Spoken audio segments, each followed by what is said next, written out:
The Legacy Standard Bible is known for being a literal translation, and what I want to talk about in this video is this translation too literal? I was looking at John chapter 15 recently, and I read this: I am the true vine, and my Father is the vine grower. Every branch in me that does not bear fruit, he takes away, and every branch that bears fruit, he cleans it so that it may bear more fruit. And this caught my eye, that the vine grower cleans the branches that are growing fruit so that they will bear more fruit. The New American Standard Version in John 15 verse 2 says, every branch in me that does not bear fruit, he takes away, and every branch that bears fruit, he prunes it so that it may bear more fruit. So the two different words there are cleans in the Legacy Standard Bible. He cleans the branch.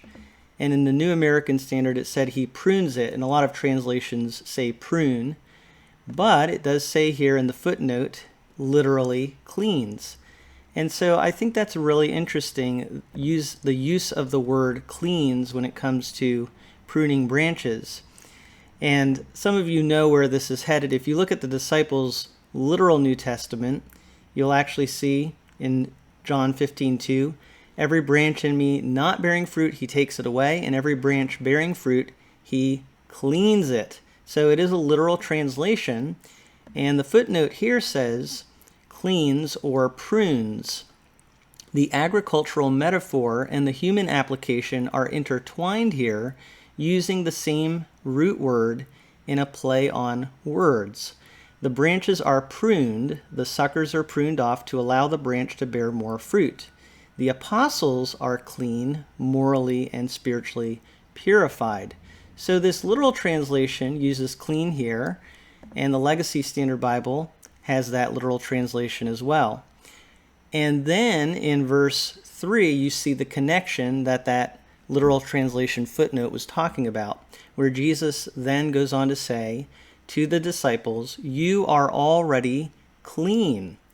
So he says that the vine grower cleans the branches, and then he goes on to say, you are already clean because of the word which I have spoken to you. So you can see the connection there in the Legacy Standard Bible between these two phrases. And that's actually intentional. That's what they wanted to do. They wanted people to be able to see the connections and the word plays that are in the original language.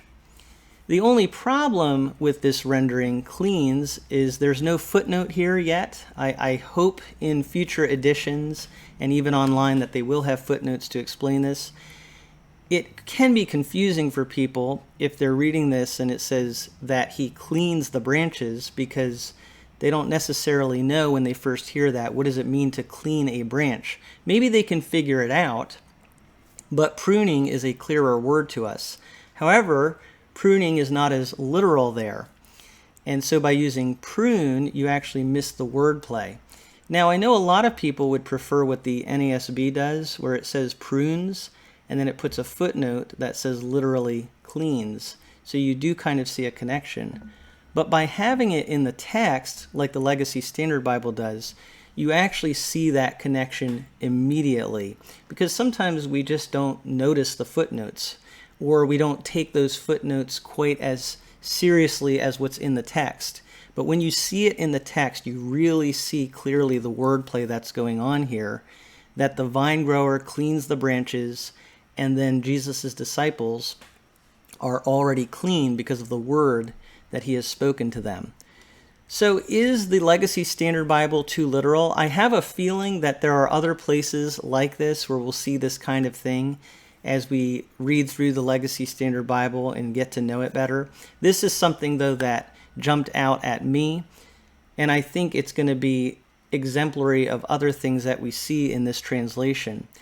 I think for the target audience of this translation, it's actually not too literal, because there are a lot of people who are expository teachers who are going to read this translation, and if they're teaching from this translation, they're actually going to unpack what the scripture is saying here and what the text means here. So if there's any misunderstanding as to what it means to clean a branch, I'm sure a good expository teacher will explain that. And of course, you have the advantage here of seeing the connection between verse 2 and 3. However, for a lot of average readers, having only this translation might be too literal because, again, they're going to read a phrase like, he cleans the branches, and it's not going to make total sense to them. They're not going to clearly understand the meaning of that when they first hear it, especially if there's no footnote explaining that to clean means to prune a branch.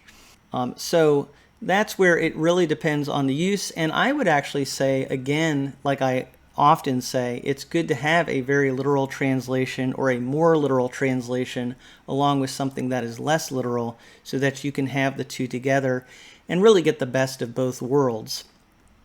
Having a literal translation like this does allow you to see certain phrases and even word plays that are going on in the original text, but having something less literal makes sure that you understand it in our language. Now, I was actually reading that there's another wordplay going on in verse 2, and I think it might be the phrase, he takes away, with the phrase, he cleans.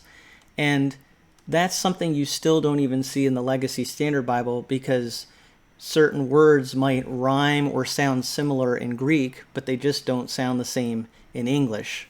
So even literal translations can only go so far in reflecting what the original language actually says and catching all the nuances of that original language. But I do think this shows you the strength as well as the weakness of a very literal translation. When it says that the vine grower cleans the branches, it's really great for showing you the word connection here between verses 2 and 3. On the other hand, cleaning the branches is not as clear in English as saying pruning the branches. I'd love to hear what you think about all of this. Are you planning to use the Legacy Standard Bible? Do you already use the Legacy Standard Bible? And if you do use the Legacy Standard Bible, do you have another translation that you also use along with it? I'd love to hear any thoughts that you have on this subject, but thank you so much for taking some time to listen to some of my thoughts brought to you from A Frisch Perspective.